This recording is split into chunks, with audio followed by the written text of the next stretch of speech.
नमस्कार. परखड मतमध्ये आपलं स्वागत. सुप्रीम कोर्टाने दिनांक 8 रोजी ठरवलेल्या कार्यक्रम पत्रिकेनुसार आजचा दिवस अ, अपिलार्थीच्या प्रत्युत्तरासाठी होता, म्हणजे रिजॉइंडर. तशा पद्धतीने आज याचिकाकर्त्यांचे जे वकील, म्हणजे मराठा आरक्षणाला आव्हान देणारे जे मूळ याचिकाकर्ते होते हायकोर्टामध्ये, त्यांच्यातर्फे वकिलांनी प्रतिपादन केलं. त्याच्या आधी एक महत्वाचं असं, की जेव्हा हे प्रकरण सुरू झालं 15 तारखेला, त्याच्यानंतर असं की अधेमध्ये मी नाव योग्य रीतीने घेत असेल अ, अशी आशा, एक वकील साहेब श्री अमोल करंडे त्यांनी एक याचिका सादर केल्याचं सांगितलं. ज्या याचिकेमध्ये त्यांनी 102व्या घटना दुरुस्तीला आव्हान दिलंय. अ, हे मी सांगितलं की जे 6 प्रश्न ज्यांच्यावर कोर्ट सुनावणी करणार होतं, म्हणजे ज्या मुद्द्यांभोवती अ, युक्तिवाद सादर करावेत, ज्या मुद्द्यांविषयी असं कोर्टाने सांगितलं होतं, त्यांच्यापैकी पहिला मुद्दा असा होता, की 102व्या घटना दुरुस्तीमुळं, नाही, एक मुद्दा त्याच्यातला, की 102व्या घटना दुरुस्तीमुळं काय फरक पडलाय? अनुच्छेद 342 सह अनुच्छेद 366 26 क आणि अनुच्छेद 338 ब हे जे नवीन झालेले आहेत आपल्या संविधानामध्ये ज्या तरतुदी, त्या तरतुदी करणारा 102व्या घटना दुरुस्तीचा जो कायदा आहे, त्या कायद्याविषयी, त्याच्या कायद्याच्या वैधतेविषयी आव्हान याचिका सादर करण्यात आली. आणि ते या सुनावणीच्या दरम्यान असं, की त्याच्यावर सुद्धा सुनावणी याच प्रकरणात होईल आणि याच न्यायपीठापुढे होईल असं एक कोर्टाने सांगितलं. त्याच्यावर जे अटॉर्नी जनरल होते त्यांच्या युक्तिवादाच्या वेळी त्यांना सांगितलं, की असा-असा एक नवीन याचिका अशी दाखल झालेली आहे. 102व्या घटना दुरुस्तीला आव्हान देण्यात आलेलं आहे.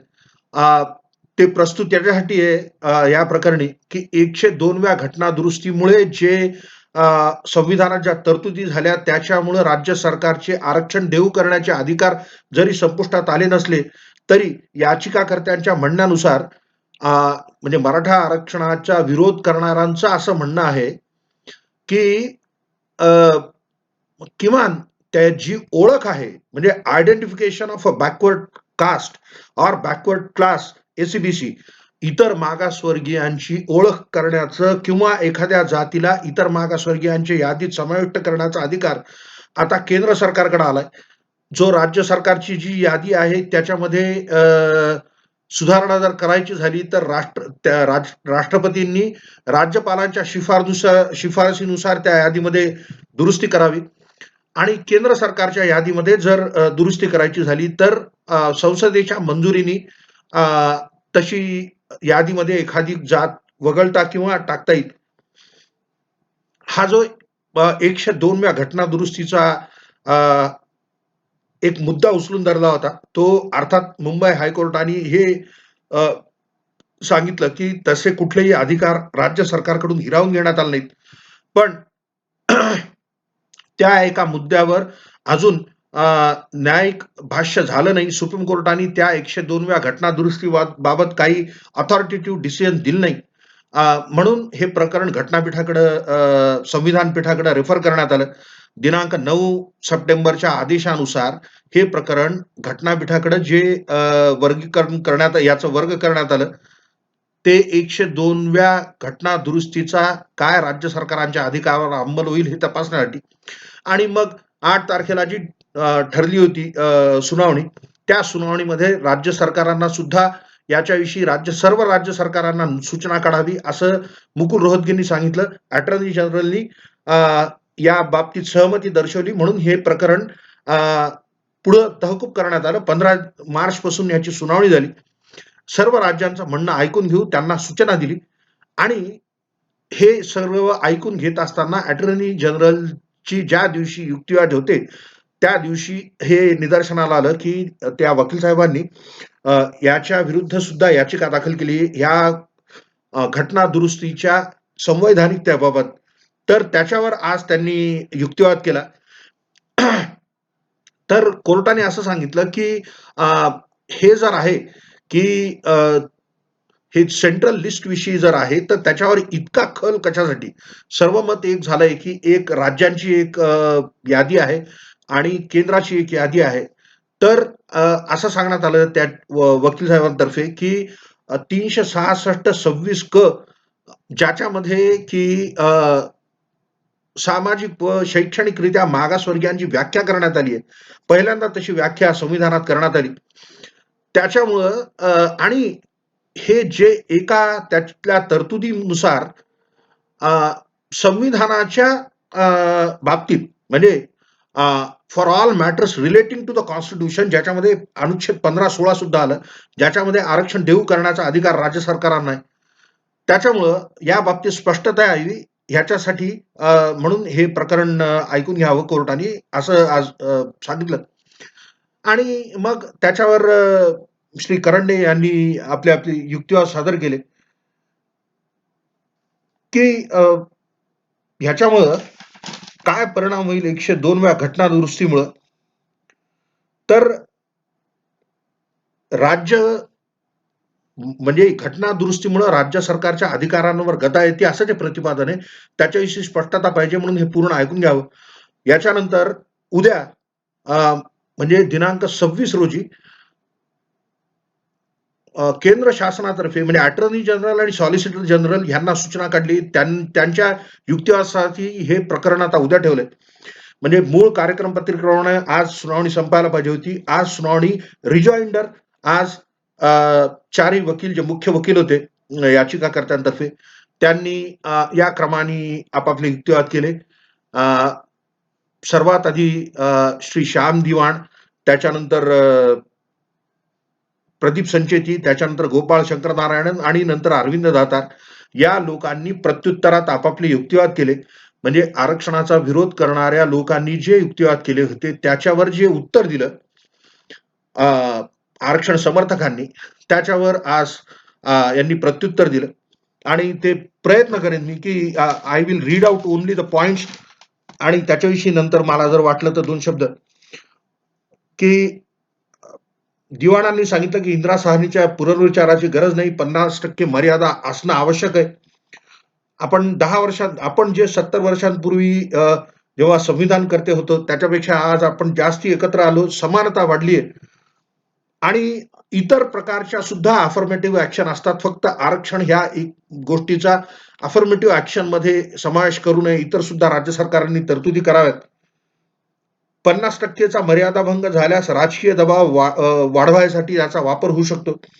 आणि आर्थिक प्रगतीसोबत आरक्षणाचा टक्का कमी-कमी होत गेला पाहिजे आणि ह्याच्यामुळं जी मर्यादा आज 50% ची आहे ती 30 राहावी.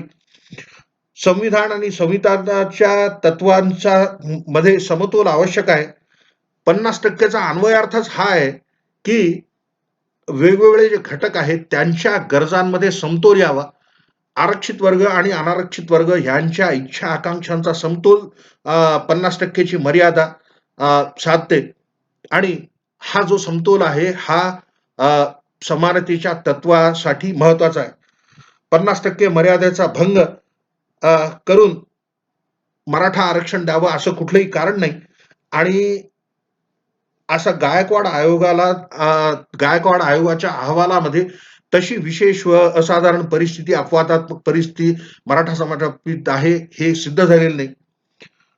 संचेती जे अर्थात संचेतींनी जे युक्तिवाद केले ते सर्व गायकवाड आयोगाच्या अवतीभोवती युक्तिवाद केले होते त्याच्या वैधतेविषयी. त्यांनी लेखी निवेदनातून आपलं म्हणणं वाचून दाखवलं, की राजकीय क्षेत्रात प्राबल्य आहे. हे तर कबूल आहे सर्वांना, की राजकीय क्षेत्रात प्राबल्य आहे.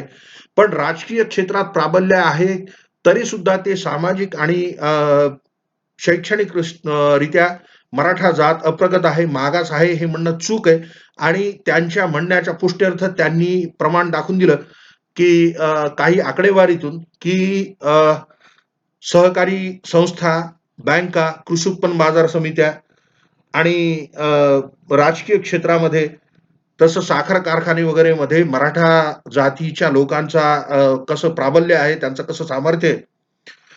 कोर्ट म्हणे, की फक्त राजकीय नाही तर इतरही क्षेत्रात त्यांचा प्रभाव आहे, त्यांचं प्राबल्य आहे असं सांगताय का तुम्ही? तर ते म्हणाले, "हो, ते तसंच आहे." की फक्त राजकीय दृष्ट्या ते प्रगत आहेत, पण तरी पण ते सामाजिक व शैक्षणिक दृष्ट्या मागास आहेत हे म्हणणं खोटं आहे. आणि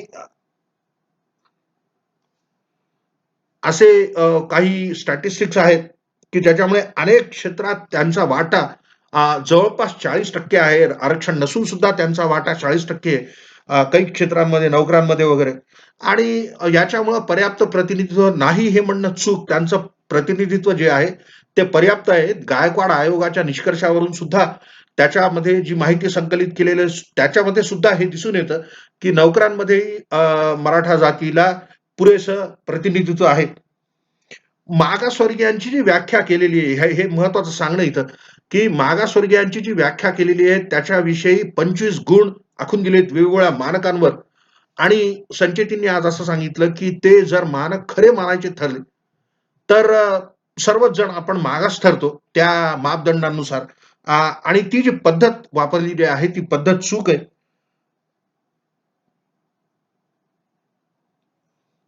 आणि एक विशेष असं सांगितलं, की डब्बावाले किंवा झोपडपट्टीतले रहिवासी हे मागासवर्गीय म्हणून जर धरले, तर ते केवळ मराठा जातीचेच लोकं नाही, इतरही लोकं मागास आहेत त्या बाबतीत. म्हणजे तो वर्ग म्हणून ग्राह्य धरता येणार नाही. कारण वर्ग जो आहे, तो झोपडपट्टीवाल्या रहिवाशांचा आहे, तो मराठ्यांचा वर्ग नाही. तो डब्बेवाल्यांचा वर्ग आहे, तो मागास आहे. तो फक्त मराठ्यांचा आहे अशातला प्रकार नाही. मराठा समाजाने जे अ, मराठा समाजाच्या बाबतीत रेफरन्स का करण्यात आला गायकवाड आयोगाकडं, की पद्धत अशी असावी, की राज्याच्या सर्व घटकांचं एक म्हणजे सगळ्यात पहिले की मागासलेपणाची व्याख्या तयार करावी आणि त्याच्यानंतर कुठले-कुठले लोक या मागासवर्गीयांच्या व्याख्येत बसतात, त्यांचा तौलनिक अभ्यास करावा. ही पद्धत ठीक राहिली असती. वारंवार मराठा जातीचा अंतर्भाव मागासवर्गीयात करता येईल का? किंवा मराठा जात मागास आहे का? हे वेगवेगळ्या आयोगांना, वेगवेगळ्या समित्यांना का प्रश्न विचारण्यात आला? म्हणजे मराठ्यांच्या बाबतीत मराठा जातीचाच रेफरन्स का करण्यात आला वेगवेगळ्या कमिशन्सकडे? हाही एक औचित्याचा प्रश्न आहे, असं श्री संचेती यांनी प्रतिपादन केलं.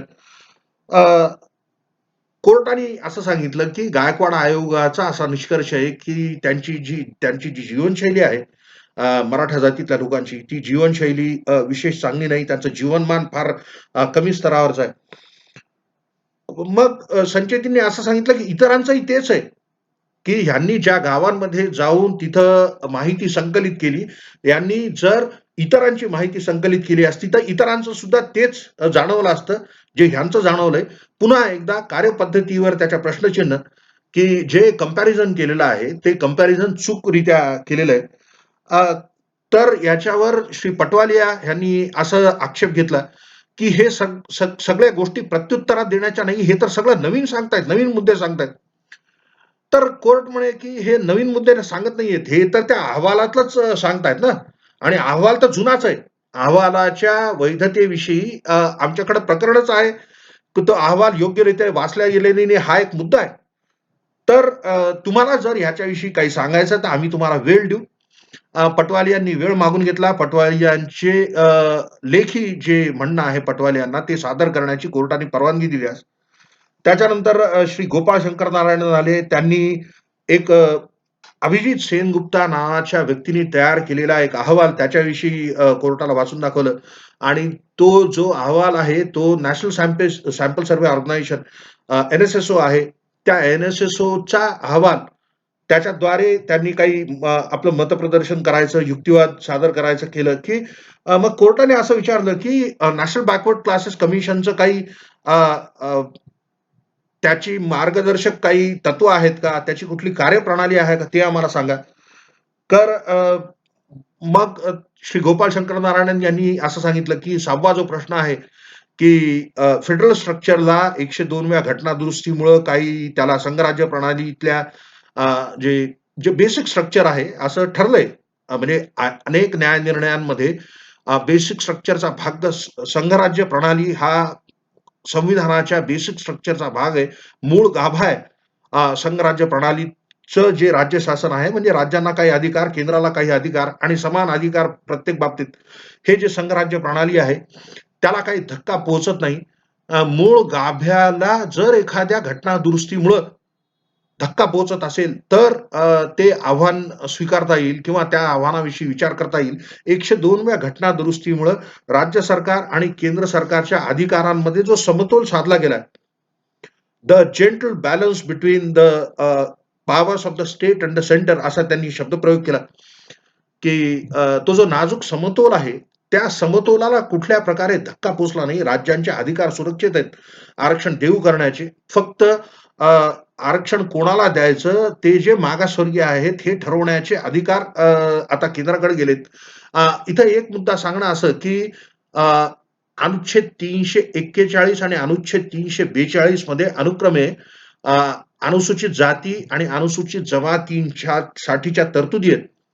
आणि संविधान जेव्हा आपण स्वीकारलं, तेव्हा ह्या 2 घटकांसाठी आरक्षण आणि त्यांच्यासाठीची तरतूद याच्या बाबतीत म्हणजे संविधानकर्त्यांना माहिती होतं, म्हणून त्यांनी ते अधिकार, अशा याद्या तयार करण्याचे अधिकार केंद्र सरकारला दिले आणि केंद्र सरकारनी त्या शेड्यूल्ड कास्ट आणि शेड्यूल्ड ट्राइब्स, शेड्यूल म्हणजे अनुसूचित, आणि त्या फक्त याद्या आहेत त्या 2, एक अनुसूचित जातींची यादी आहे, एक अनुसूचित जमातींची यादी आहे, की त्याच्यामध्ये ज्या जाती, वर्ग किंवा समूह आहेत, या दोन्ही प्रवर्गांमध्ये, त्यांची यादी केंद्र सरकारने केली. केंद्र सरकारला जर हे माहिती असतं, की केव्हा जर संविधानकर्त्यांना हे माहिती असतं, की पुढं-मागं कधी अ, इतर मागासवर्गीयांना सुद्धा आरक्षण द्यावं लागणार.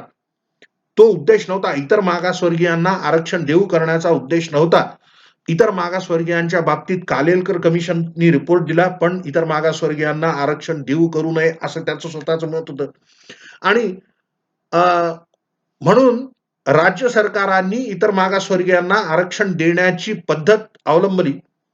म्हणून केंद्राने यादी तयार केली नाही. पुन्हा एकदा, संविधानामध्ये अनुसूचित जाती आणि अनुसूचित जमाती यांची ओळख करण्याचं, आयडेंटिफिकेशन करण्याचं काम केंद्र शासनाकडेच आहे, पार्लमेंटकडेच आहे. परवा तामिळनाडूमध्ये काही जातींचा समावेश अनुसूचित जमातींमध्ये करण्यात आला. परवा म्हणजे अगदी या महिन्यामध्ये जे लोकसभेचं जे बजेट सेशन होतं, त्याच्यामध्ये तो जो ठराव होता तो स्वीकृत झाला. तर हे केंद्राकडेच अधिकार राहिलेले आहेत. एका ऐतिहासिक चुकीमुळं, की अ, त्याच्याविषयी तरतूद करण्यात आली नाही संविधानात, की इतर मागासवर्गीयांची ओळख कशी करायची. म्हणून राज्य सरकार करत आले. दॅट हिस्टॉरिकल एरर असं सांगितलं, ती ऐतिहासिक चूक दुरुस्त करण्याचं काम 102व्या घटना दुरुस्तीमुळे केलेलं आहे. 102व्या घटना दुरुस्तीमुळे, म्हणून जे अधिकार केंद्राकडे अनुसूचित जाती जमातीचे होते, ते अधिकार आता इतर मागासवर्गीयांच्या बाबतीत सुद्धा केंद्राकडे आलेले आहेत आणि त्याच्यामध्ये वावगं काही नाही, असं श्री गोपाळ शंकर नारायण यांनी सांगितलं. की मग कोर्टाने विचारलं, की 2017 मध्ये काय जाग आली? 2017 पर्यंत चाललं. मग म्हणाले, की जे ज्येष्ठ विधिज्ञ श्री राजीव धवन यांनी जो युक्तिवाद केला, तो कदाचित केंद्राच्या मनात असावा, तो संसदेच्या मनात असावा, की राज्य सरकारवर दबाव टाकण्यासाठी जे रास्ता रोको वगैरे होतं, किंवा ज्या म्हणजे ठिकठिकाणी खूप हिंसक घटना होतात, दंगली उसळतात. हे जे सगळे प्रकार आहेत, ह्या सगळ्या प्रकारांना आळा घालायसाठी म्हणून राज्य सरकारांना ते अधिकार नसावेत. कारण राज्य सरकारवर दबाव टाकणं सोपं आहे. केंद्र सरकारवर दबाव टाकणं अवघड आहे. म्हणून कदाचित केंद्राने स्वतःकडे ते अधिकार संसदेला दिले असावेत किंवा स्वतःकडे घेतले असावेत ते अधिकार, असं श्री गोपाळ शंकर नारायण यांनी सांगितलं. त्याच्यानंतर श्री दातार यांनी युक्तिवादाच्या आपल्या प्रत्युत्तराचे शेवटचे युक्तिवाद जे सादर झाले आज, म्हणजे तसे मराठा आरक्षणाच्या बाबतीतले शेवटचे युक्तिवाद, त्या वादातले शेवटचे युक्तिवाद आज सादर झाले, असं आहे. 5-5 मिनिटं बोलायसाठी श्री आर.के. देशपांडे वकील साहेब आणि अजून एक कोणी वकील साहेब ज्येष्ठ विधिज्ञ, त्यांना उद्या थोडासा वेळ दिलाय कोर्टाने. पण प्रत्युत्तरामध्ये जे युक्तिवाद सादर करायचे, त्याचा आज समारोप केला श्री अरविंद दातार यांनी. त्यांनी असं सांगितलं, की अ, मराठा आरक्षण कसं वैध आहे, याच्यावर कोणी युक्तिवाद केले नाहीत. म्हणजे मराठा आरक्षणाला आव्हान देण्यात आलेलं आहे. मराठा आरक्षणाच्या अंमलाला स्थगिती देण्यात आली.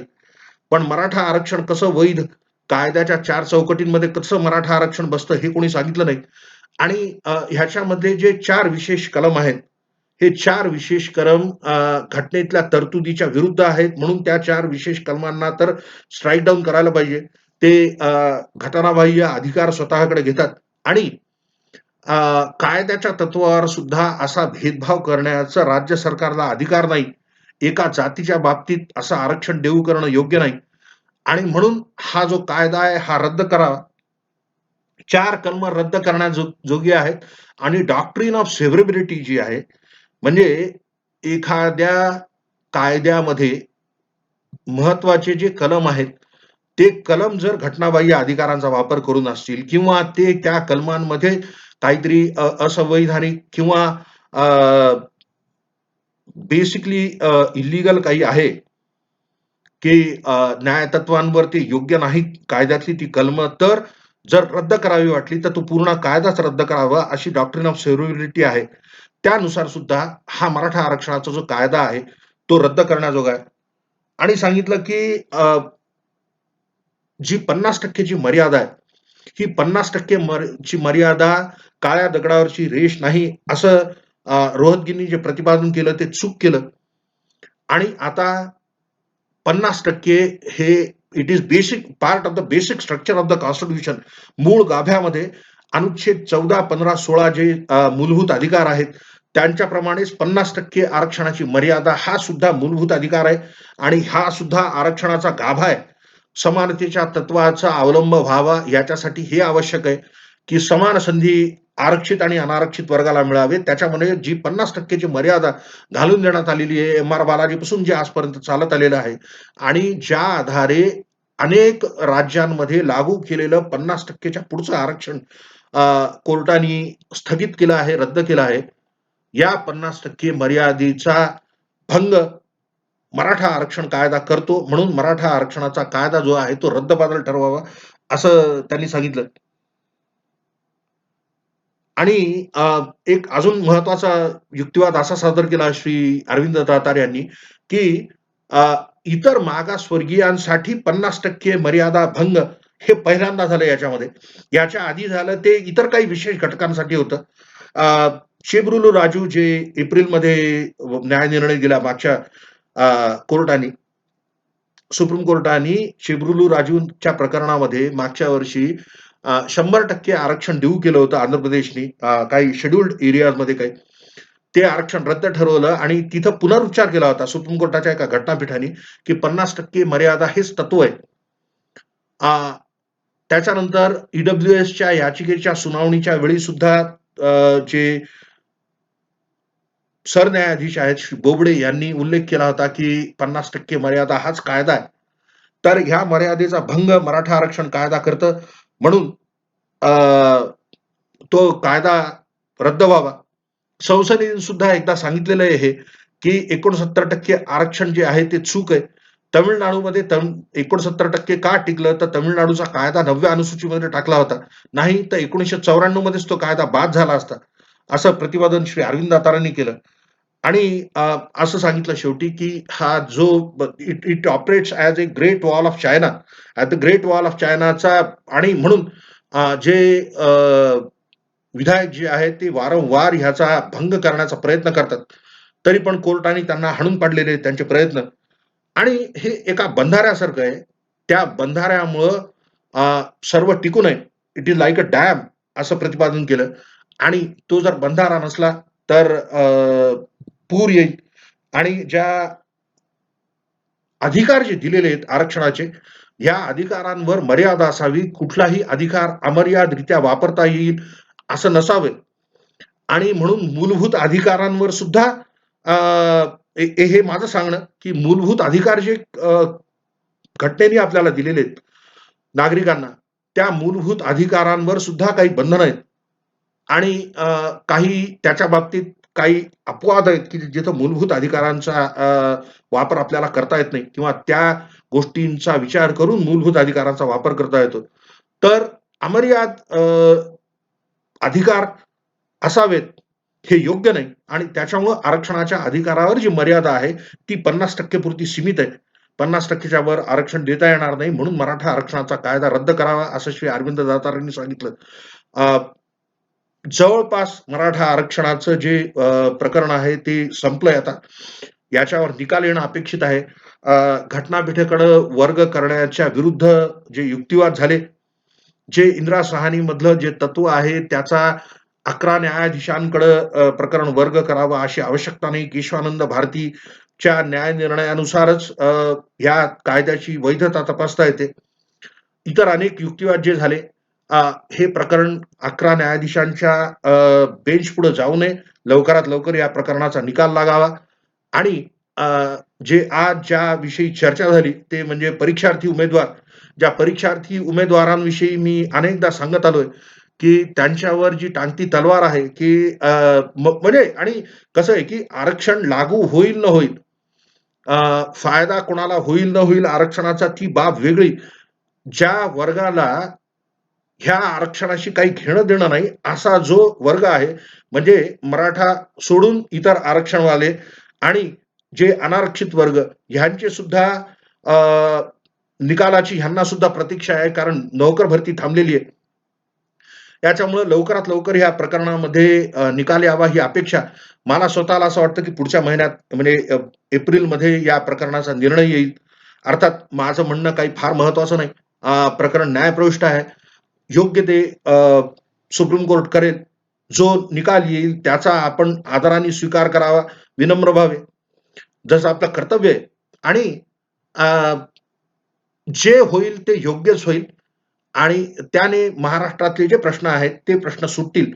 अ, जो काय अस्थिरता आलेली आहे, जी काय अनिश्चितता आलेली आहे, ते ती संपेल आणि पुढे अग्रेसर होऊ या भावनेनी मी ॲडव्होकेट श्रीरंग चौधरी आपण हे ऐकून घेतलं. धन्यवाद. अर्थात उद्याच्या घडामोडींचा वृत्तांत उद्या देईन. अ, मी परखड मतसाठी अ, आपल्याला जर हे आवडलं तर शेअर करा पुढं. लाइक्स रजिस्टर करा and kindly do subscribe to my channel परखड मत. धन्यवाद.